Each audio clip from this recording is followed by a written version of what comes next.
Hari ini kita ada majlis sambutan remote sempena Hari Raya Aidilfitri. Apakah objektif pada majlis hari ini? Boleh ceritakan serba ringkas.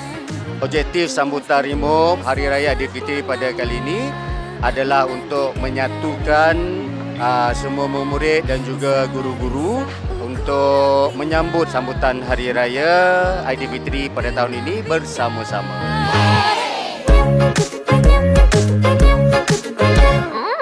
Hari ini kita bersama dengan Pengetua SMK Badan Utama Nombor Serampat. Apakah perasaan Encik apabila melihat persembahan sebentar tadi? Amat meriah, amat gembira, amat seronok dan kita kekalkan ini pada tahun depan juga insya-Allah.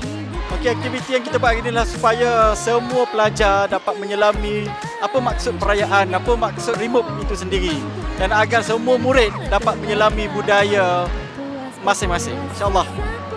Terima kasih. Menantikan hari yang mulia, usaha resah ukuran pinggang. Apa perasaan anda apabila menang pertandingan ke baju tercantik dalam kategori murid perempuan? I feel very surprised and I feel very happy. I got to do it right.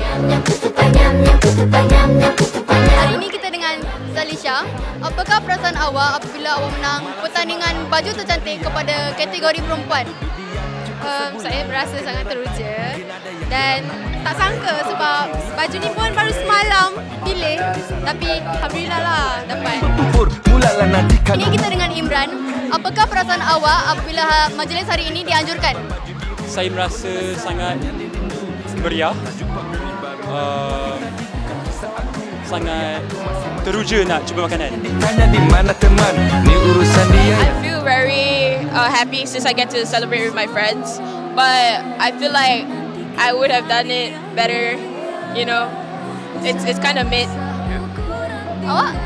Yeah, it was very fun spending time. You get to spend time with your friends and like you can do like a lot of things actually, but people like feel not really energetic today though, which is kind of weird because like last year they were really super hyped and like this year was just like a bit off, I guess.